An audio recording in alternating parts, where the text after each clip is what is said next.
Today, as you can see by the title, we are talking about 2000s metalcore versus 2020 metalcore. You know, there has been a lot of good music lately. So what we're going to do is actually do a side-by-side comparison. So I'm going to put like one band against a different band that are kind of similar in sound.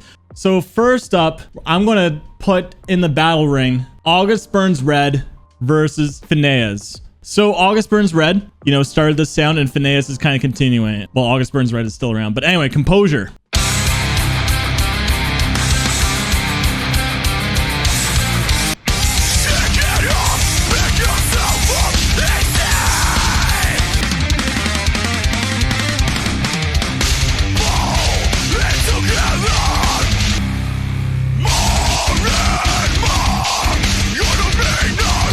So August Burns Red, that song came out in 2007. They are still a band today, but you know, bands are taking this sound and kind of like trying to reinvent it a little bit. And a good example of this is Phinehas.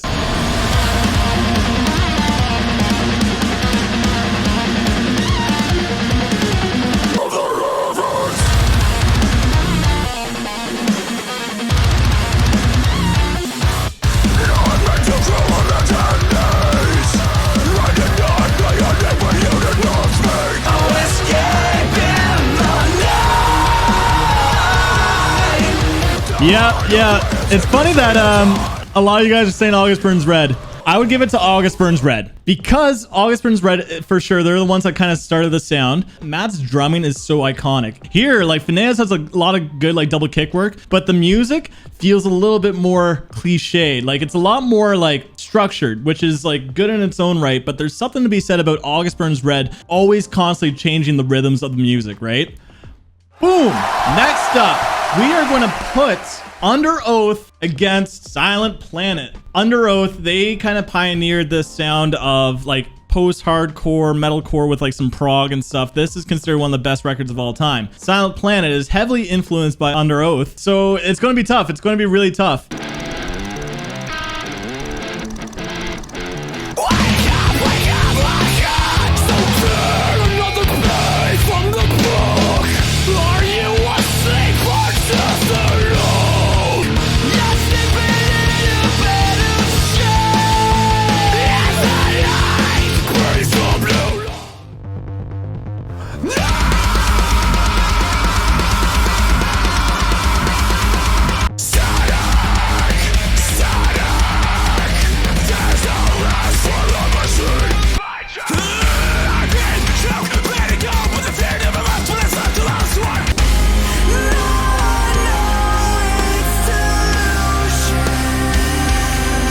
Funny that you say based on uniqueness, but I'd give uniqueness to Underoath actually. Mind you, Underoath was 2006, but Trilogy is a fucking banger, man. This one is very, very tough for me. I love both bands a lot. The thing about Underoath, this album, I've mentioned before, is a 10 out of 10 album. Silent Planet hasn't made a 10 out of 10 album. Iridescent is pretty cool, but like it felt a little bit more metalcore and they abandoned a lot of their proggier elements, which I miss about their older music. So that kind of sucked, but also new Underoath is not very good. Underoath are the ones that started this sound. And Silent Planet kind of took it, but Garrett is also extremely unique. I'll give you that with he's very unique with his vocal delivery, man. But that's not to say Spencer Chamberlain has one of the most unique vocal tones in all of metalcore music, man. Anytime you hear his voice, he's so distinct, and that's why he has so many features. Literally, Spencer Chamberlain is on a Silent Planet song as a guest feature. So Trilogy, I would say, is a better track than In Regards to Myself. But the album, To Find the Great Line, is better than anything that Silent Planet has put out. But Silent Planet is also really fucking good. Fuck it. No. It's a tie. It's a tie. They're both really good, man. Seems like a cop-out answer, but trust me that the next couple ones that we got here, I'm going to make sure that I give out dedicated points. But right now, this is a tie. So next up, we are going to go into Spiritbox territory. But first, let's go to their old band, I Wrestled a Bear Once, with their song Tastes Like Kevin Bacon.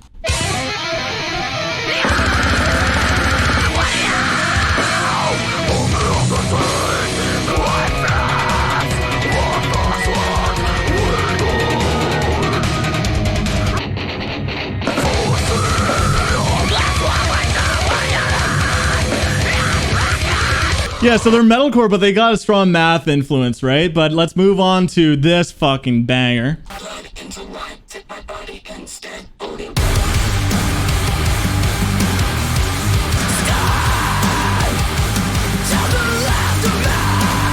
Tie! Oh! You're saying a tie! Spiritbox easy. Spiritbox, come on. 1 point to 2020 metalcore on my end. Spiritbox over Iwrestledabearonce. It's something about Courtney's vocals that are just so fucking badass. Her screams are just menacing, and this track, Holy Roller, man, this song is one of my most played songs in like recent memory just because of it's so digestible, it's so heavy. These guys, not to undermine them, but their music was not as digestible for sure. It's much more mathy and intense, and it's very goofy. But I found their music a little bit novelty. All right. Next up, guys, we are going a little bit more classic metalcore sounding with this one. All That Remains versus Bury Tomorrow.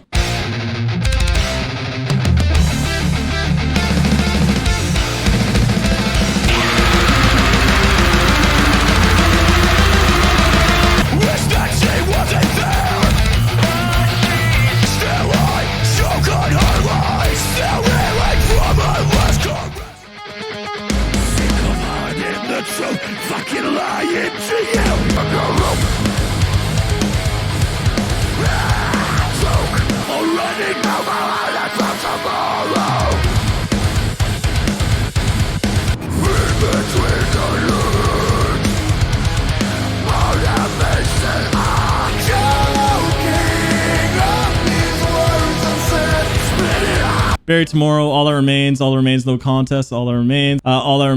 I know it's really hard to not have your bias in, right? Because All That Remains is something classic that we've grown up to. But there's something to be said about All That Remains instrumentals that just feel far more unique. Bury Tomorrow is a good song, but it does feel a lot more cliche in terms of flow, right? I'm going to have to give it to All That Remains as well.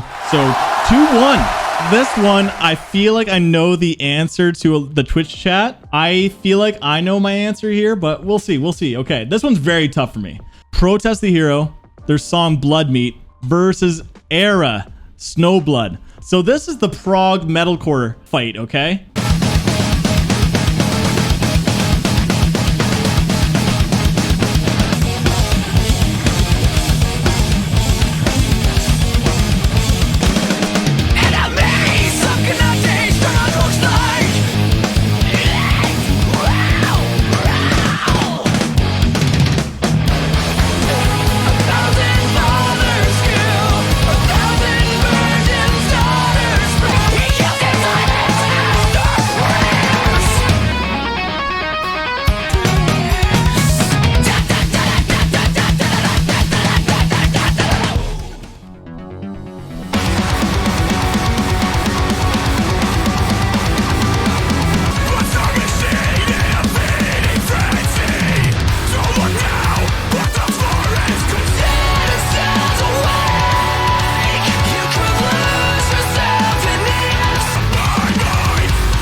This one is actually incredibly tough for me because Erra, the sound quality and everything, the production is actually top notch, right? It just sounds more crisp. But one thing I will take over Protest that I have an issue with Erra is that Protest has far more memorable riffs, where Erra is just a lot of like zeros and weird like odd placement notes and stuff. One of the big standout riffs in this song at least is that harmonic riff. That one is a crucial riff, but Protest also has that dot dot dot dot dot dot dot. And another thing that's holding me back from Erra is I love JT. He's a sick dude. I love his stuff in Texas in July, but the harsh vocals with the zeros just feels a little bit more cliche. With Protest, the vocals feel a little bit more power metal, so it's going to be a little bit different. So I'm going to have to give originality to Protest. But this Erra song is really, really good. I'm not undermining Erra, and I'm trying not to make sure my bias gets in the way, but this album is just fucking nuts from Protest the Hero too. Mind you, this album came out in 2007, right? Like 2007. You guys were babies. You guys were babies back in the day.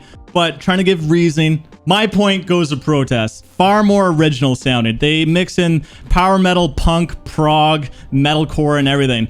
Erra Snowblood is just a really good progressive metalcore song. And that is why, to me, Fortress from Protest, a lot of people consider it like a 10 out of 10 album. 3. So we'll do As I Lay Dying versus Fit for a King.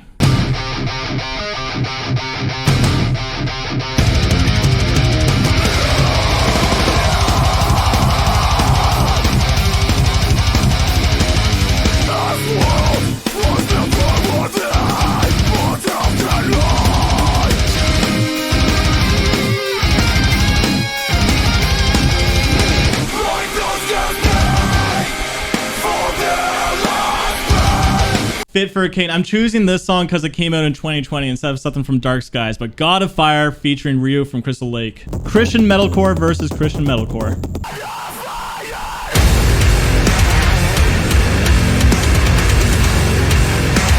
I exist to save your soul, but this cleansing comes with a price.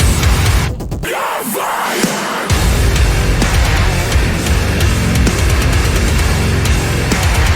Guys, what do you think? As I Lay Dying? As I Lay Dying? 2020 metalcore is just going to get crushed, man. Crushed. As I Lay Dying, this record is so good, dude. Like, the riffs and just it's not just having a good riff, but it's also like the pacing and energy of the songs. You know, like I said, it took a while to get into that verse, right? And I guess you could say the same thing about Fit for a King. And when that drop happened in Fit for a King, it hit hard, but I feel like the production is so loud. They really focus on the loudness of the song to enunciate like heaviness, but it just sounds so much more like produced, lack of a better word, where As I Lay Dying is just like doesn't need that. It doesn't need production tricks.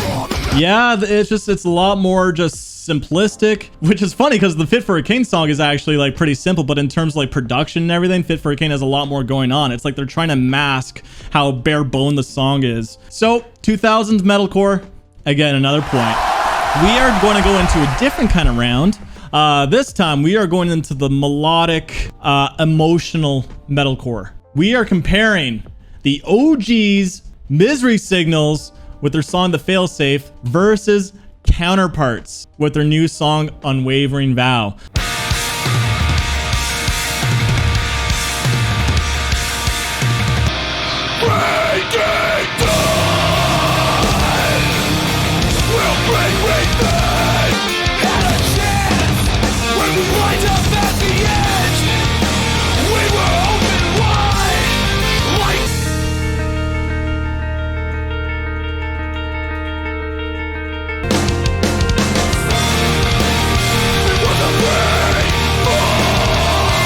Who else would I better compare them to? Counterparts. They're their biggest influence, right? So to me, it seems like a fair comparison here, but Unwavering Vow.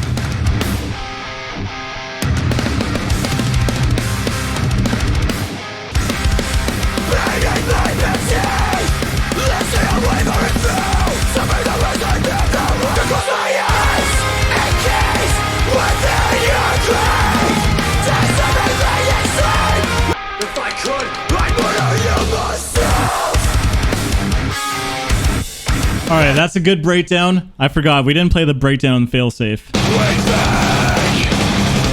Give us a sign!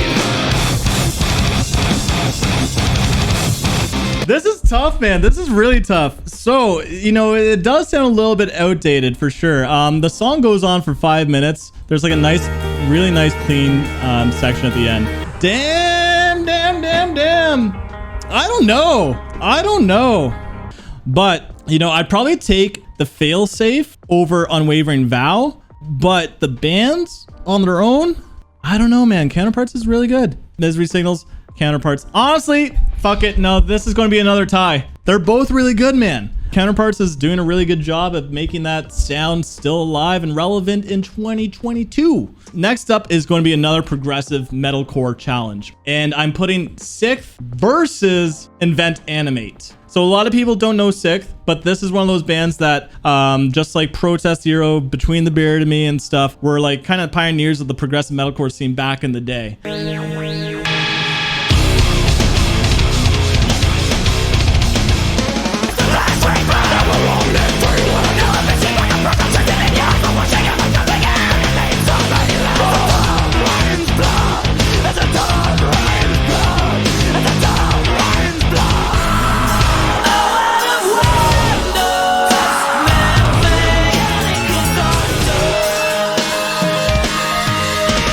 Anyway, Invent Animate. This is the song Monarch. This is a little bit more technical, so I thought this would be a fun comparison.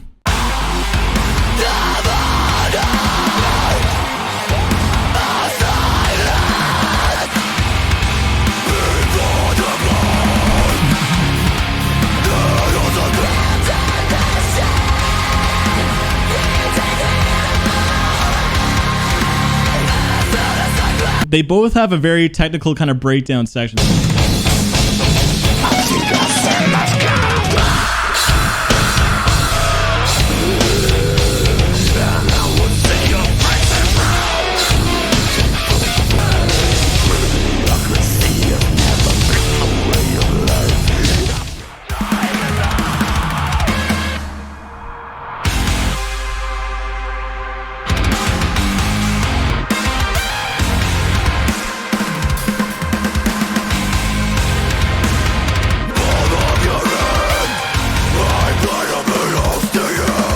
I gotta stick with Invent Animate. Their guitar work slaughters me. Invent Animate. Never listen to SikTh ever again. Or IA. Invent Animate. I'm going to disagree with everybody. SikTh is far more original sounding. Invent Animate just sounds like a Northlane clone, but although a much more technical. SikTh's guitar work is very, very unique, especially for its time. I gotta give it to SikTh. This album is just one of the most unique records. If you haven't checked it out, I highly recommend it, but I know that's going to upset a lot of Invent Animate fans because they have a very solid fan base. Not to undermine them, they're really good, but they feel a little bit more cliche, where SikTh is extremely original and no one sounds like them. We got one last battle, okay? Bring Me the Horizon versus Bad Omens. Bad Omens is notorious for being a Bring Me the Horizon clone, so I thought this would be a little fun comparison, but we are going to compare old Bring Me the Horizon with their song Chelsea Smile.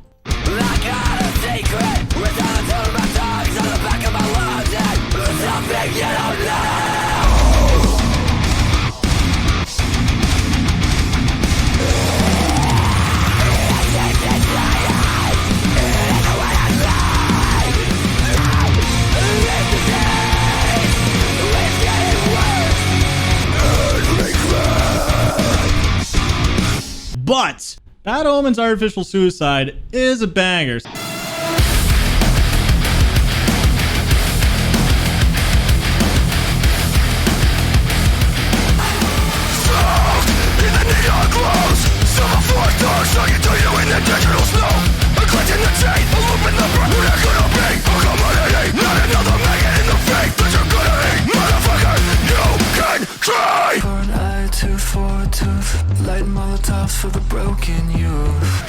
This song is a banger, dude. This song is an absolute banger. But if I'm comparing the two songs side by side, Artificial Suicide versus Chelsea Smile, I don't know. I feel like Artificial Suicide might get more replay value out of me because this song is just, it's so fun. It's so fucking good, man. Chelsea Smile is a really cool track too, and like that chorus is one of the most like famous choruses in all of metalcore music, man. I gotta give it to the OG band, man. But that's not to say that I think Artificial Suicide I might enjoy more than Chelsea Smile, which I never realized until today. Man, I grew up with that song, but the Artificial Suicide is just a fucking banger. It's a fucking banger, man. All right. 2020 metalcore got destroyed. You know, there is definitely bias for sure with my reasoning. I grew up with a lot of this stuff, but at the same time, these bands were the ones that kind of led the way, right? And that's why I'm a little bit more critical of newer metalcore, because I'm hearing a lot of similarities of bands that I grew up with, and to me, it just doesn't sound as fresh. So that's why I have to give a lot of points to the OG metalcore bands, because they're the ones that really started the sound. And like